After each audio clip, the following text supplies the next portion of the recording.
bienvenidos a César y la Tecnología. Les invitamos a suscribirse, dejar su like, sus comentarios y activar la campanita de notificaciones para que no se pierdan el siguiente video. Hola, ¿qué tal? Iniciamos hoy una nueva exploración a fondo. El tema que tenemos sobre la mesa es, uno que genera bastante charla. Beat Perfect. Suena como el santo grial del audio digital, ¿no? Bit a bit, perfección pura. Pero, a ver, ¿qué significa realmente? ¿Es algo técnico, indispensable o más bien una obsesión de audiófilos? Nuestra misión hoy, desentrañar qué es esto del Beat Perfect, cómo funciona, por qué se empezó a hablar de ello, los debates que genera y, lo más importante, si hoy en día es relevante para quienes buscamos alta fidelidad. Ok, vamos a desgranar esto. Empecemos por lo básico. ¿Qué es exactamente Beat Perfect? Pues la idea central es simple, en teoría. Se trata de que los datos de audio digital, ya sea de un archivo o de streaming, viajen desde la fuente hasta el chip convertidor digital analógico, el famoso DAC, sin que se modifique absolutamente nada. O sea que no se toque ni un solo bit en el camino. Exacto. Ni añadir, ni quitar, ni cambiar nada. Y es fundamental entender que esto opera solo en el dominio digital, antes de que la señal se vuelva analógica y vaya a los altavoces. Y se dice mucho eso de escuchar la música como el artista la concibió. Esa es la meta detrás de todo esto. Esa es la premisa, sí. Evitar cualquier tipo de procesamiento digital intermedio que pueda, teóricamente, alterar el material original que salió del estudio de grabación. Pureza absoluta. Entiendo. Pero ya me surgió una duda. A veces uno quiere ajustar cosas, ¿no? El volumen, ecualizar un poco. Ya llegaremos a eso. Primero, para entender por qué es tan importante no tocar los bits, recordemos rapidito cómo funciona el audio digital. Claro, el método más común es el PCM, modulación por impulsos codificados. Imagina que tomamos fotos, muchísimas fotos por segundo, de la onda de sonido original. Como hacer una película de la onda sonora, algo así. Y la calidad de esa película depende de dos cosas clave. Primero, la profundidad de bits. Esto define cuántos detalles o niveles de volumen puede tener cada foto. Más bits, más detalle. Correcto. Exacto. Un CD usa 16 bits, que ya es bastante bueno. Te da un rango dinámico considerable. Pero el audio de alta resolución usa 24 bits. Y eso permite, representar sonidos mucho más suaves y detalles más finos, con un piso de ruido más bajo. Teóricamente, más realista. ¿Y lo segundo? La frecuencia de muestreo, que se mide en kilohertz, KHz. Eso es cuántas fotos tomamos por segundo. Según el teorema de Nyquist-Shannon, necesitas el doble de la frecuencia más alta que quieras capturar. Ah, por eso los 44.1 kHz del CD, ¿no? Para cubrir hasta los 20 kHz que oímos. Justamente. Cubre el rango audible humano. Luego tienes tasas más altas, 96 kHz, 192 kHz. Si eso se oye o no, ese es otro debate enorme en el mundillo. Vale. Entonces teníamos ya formatos digitales de alta calidad. Aquí es donde me intriga más. ¿Por qué esa obsesión específica con el Beat Perfect? ¿De dónde salió esa necesidad? Pues fíjate que no fue un capricho purista, ¿eh? Nació de problemas muy reales, muy audibles, que existían en los inicios del audio por computadora. Había cosas que sonaban mal. Problemas técnicos concretos. Sí. El principal villano de esta historia fue el mezclador de audio del sistema operativo. Ese software que maneja todos los sonidos, la música, las alertas del sistema, los juegos. El ejemplo clásico es el K-Mixer de Windows XP. Era bastante problemático. ¿Qué hacía mal el K-Mixer? ¿Qué lío armaba? Pues metía mano en dos cosas principalmente. Primero, hacía remuestreo obligatorio. Si tu música era de 44.1 kHz, pero la tarjeta de sonido estaba configurada a 48 kHz, K-Mixer convertía la señal sí o sí. ¿Y lo hacían mal? Usaba algoritmos bastante básicos para la época que podían introducir artefactos, ruidos, distorsión. No era transparente. Y segundo, el control de volumen del propio Windows también manipulaba los datos digitales de forma que podía reducir la resolución real de la música. O sea, perdías calidad sin darte cuenta. Exacto. Y lo peor es que era como una caja negra, ¿sabes? No podías decirle, oye, no toques mi música.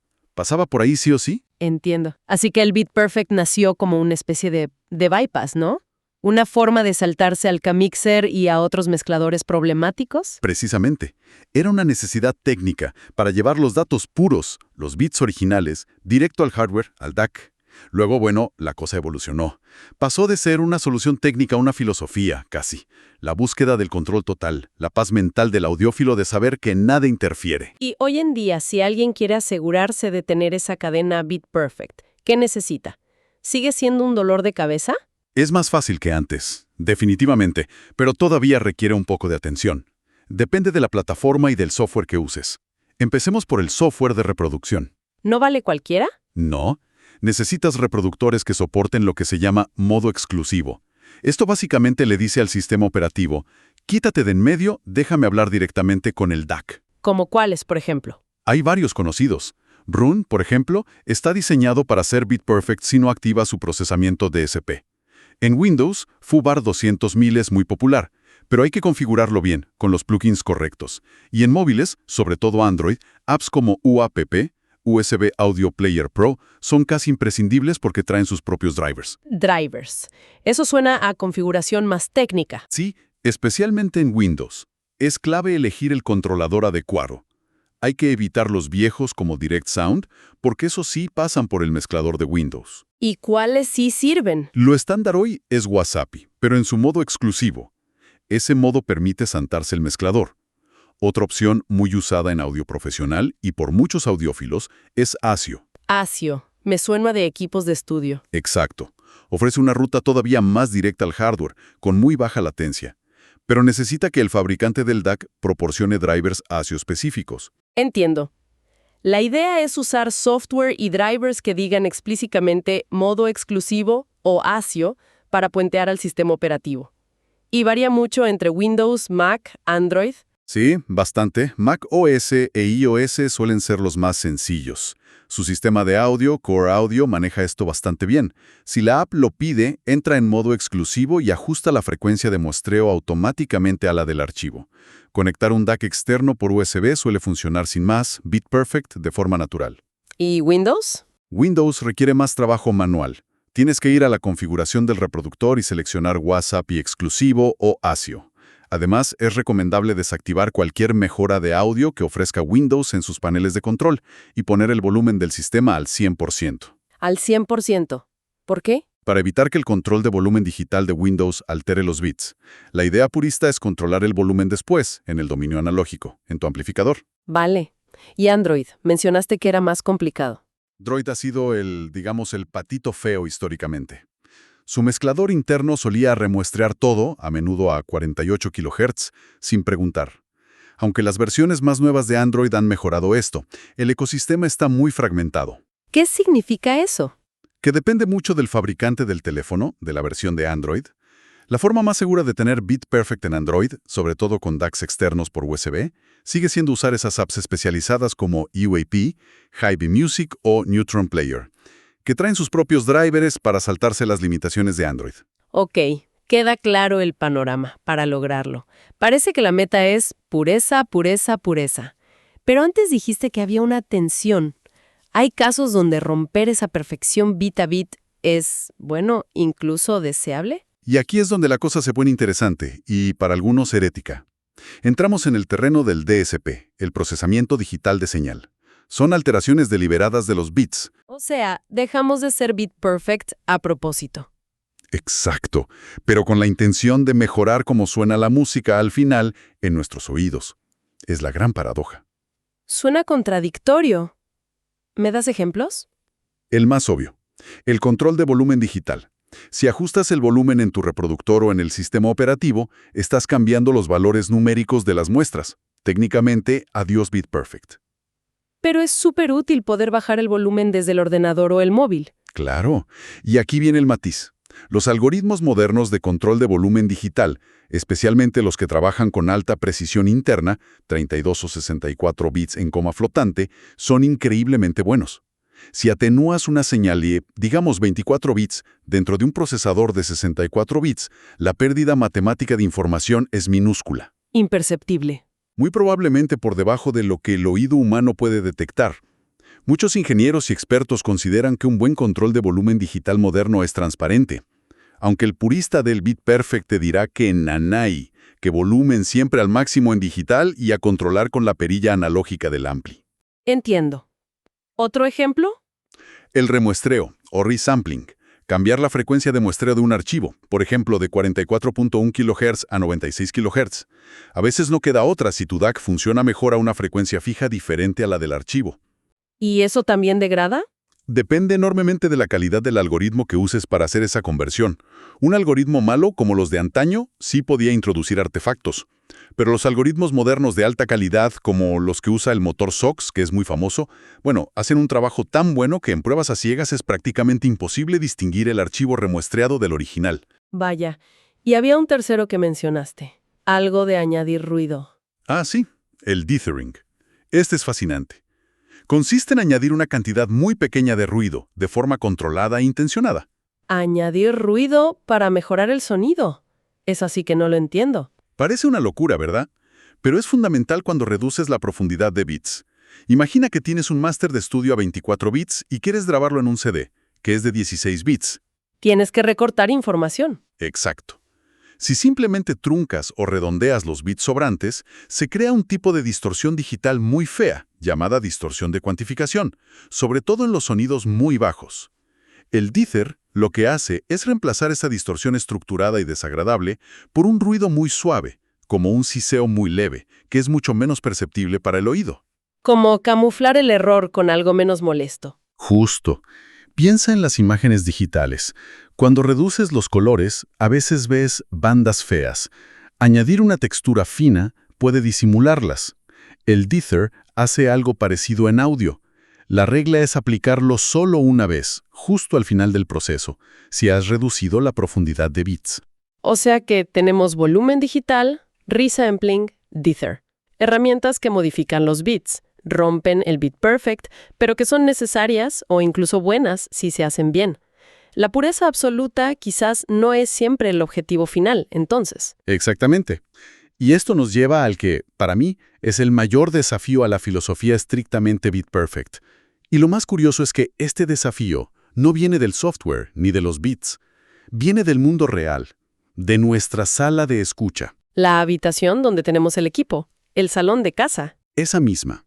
La acústica de una sala normal, sin tratamiento específico, introduce unas distorsiones en el sonido que son, gigantescas comparadas con las sutilezas digitales que estamos discutiendo. Distorsiones tan grandes. ¿Enormes? Hablamos de los modos de sala, que son resonancias en bajas frecuencias. Crean picos y valles brutales en la respuesta de graves. Puedes tener diferencias de 15-20 decibelios o más entre notas graves cercanas.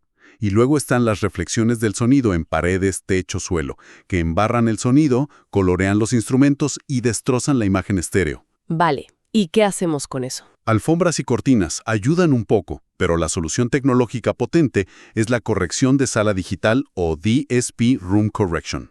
¿Cómo funciona? Usas un micrófono especial para medir cómo suena realmente tu sistema en tu punto de escucha. Un software analiza esa respuesta y crea filtros digitales personalizados para contrarrestar las irregularidades de la sala. Aplana esos picos y valles en graves, corrige problemas de tiempo de llegada de las reflexiones. Suena a que puede mejorar mucho el sonido. La mejora suele ser espectacular. Para mucha gente es el cambio más drástico y beneficioso que pueden hacer en su sistema de audio, mucho más que cambiar cables o incluso componentes caros. Mejora la claridad, el balance tonal, la definición de los graves, la focalización. Pero aquí viene la pega, ¿verdad? Para aplicar esa corrección, Hay que procesar la señal digital. Hay que aplicar esos filtros. Y eso significa inevitablemente abandonar el bit perfect. ahí está el dilema. Exacto. Choca de frente con la mentalidad purista. ¿Qué priorizamos? La fidelidad matemática a los ceros y unos del archivo original, aunque suenen fatal en mi sala. O la fidelidad acústica a cómo debería sonar esa música en mi punto de escucha, aunque para lograrlo tenga que modificar los bits.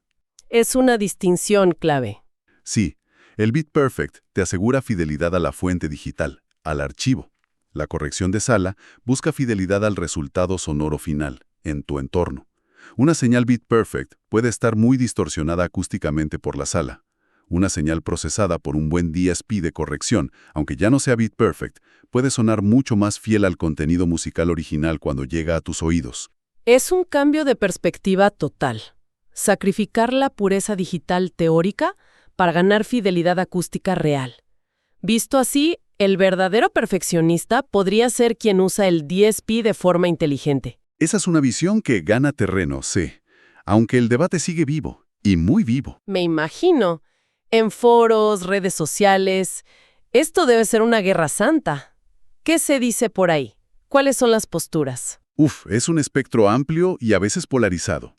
Tienes al purista extremo, a menudo en foros muy técnicos. Para ellos el Beat Perfect no es una opción, es la base de todo. Sin él, dicen, no puedes ni empezar a evaluar si un DAC suena mejor que otro. Cualquier DSP es contaminación. Necesitan esa verificación bit a bit. La pureza por encima de todo. Luego, en el otro lado, tienes al objetivista, gente que sigue sitios como Audio Science Review, ASR, muy basados en mediciones. Su lema suele ser bits are bits, los bits son bits. ¿Qué quieren decir con eso? Argumentan que la transmisión digital hoy en día con cosas como el USB asíncrono es un problema resuelto. Si el DAC recibe los datos correctamente, y si no lo hiciera, tendrías errores garrafales como clics o cortes, no cambios sutiles de aire, entonces da igual si la fuente es un PC, un streamer caro, mientras sea bit perfect, debería sonar igual. Consideran que las diferencias que algunos dicen oír son efecto placebo. ¿Y entre esos dos extremos? Pues en sitios más generales como Reddit, en los subreddits de audio o en YouTube, ves una mezcla. Hay gente que busca el Beat Perfect por esa paz mental que decíamos. Otros lo ven como algo ya superado, una preocupación de la época de Windows XP. Y muchos que dicen, yo no oigo la diferencia. Exacto.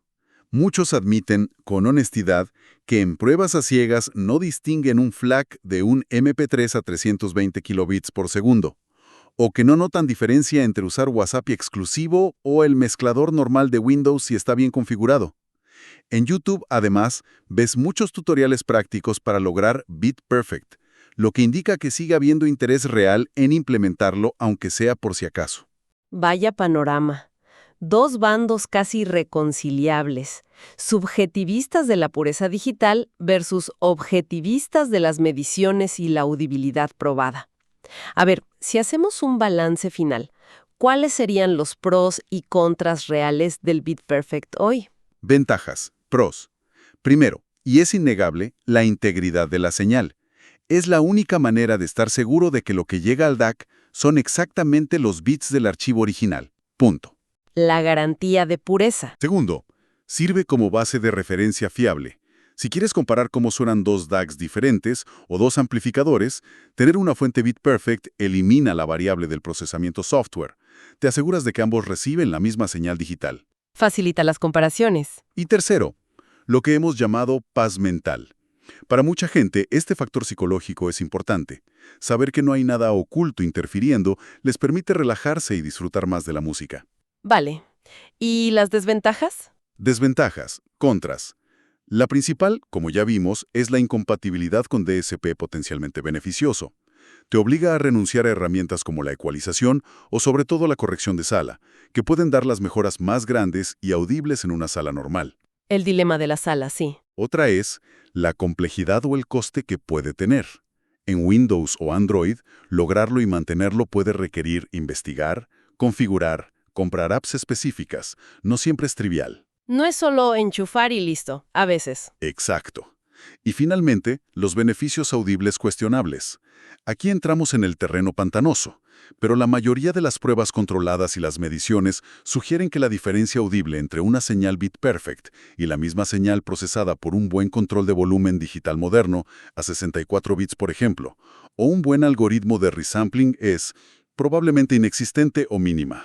Y aquí la pregunta del millón, la que seguro se hace mucha gente. ¿Se oye la diferencia? Si mi sistema no es Beat Perfect, porque, por ejemplo, uso el control de volumen de mi portátil, ¿lo voy a notar? ¿Suena peor? Hay que distinguir. Es crucial. Si la falta de Beat Perfect se debe a errores graves, a que se pierden o corrompen bits, sí, claro que lo vas a notar. Oirás clics, pops, silencios intermitentes. Eso es inaceptable y, por suerte, raro en sistemas modernos que funcionan bien. Vale, eso es obvio. Pero ¿y las alteraciones más sutiles? Ahí está el key de la cuestión. ¿Suena peor un buen remuestreo hecho con un algoritmo de calidad? ¿Degrada el sonido un control de volumen digital bien implementado a 64 bits? ¿Suenan diferente dos streamers distintos si ambos envían la señal Beat Perfect al mismo DAC? Esas son las preguntas difíciles. Y la respuesta, basada en evidencia objetiva, pruebas ABX a ciegas, mediciones de distorsión, es que en la inmensa mayoría de estos casos, las diferencias son inaudibles o están muy por debajo del umbral de percepción humana. Pero siempre hay un pero. Siempre. Y es un pero enorme. La percepción humana, el efecto placebo, es real. El sesgo de confirmación, oír lo que esperamos oír, es real. La simple sugestión es real.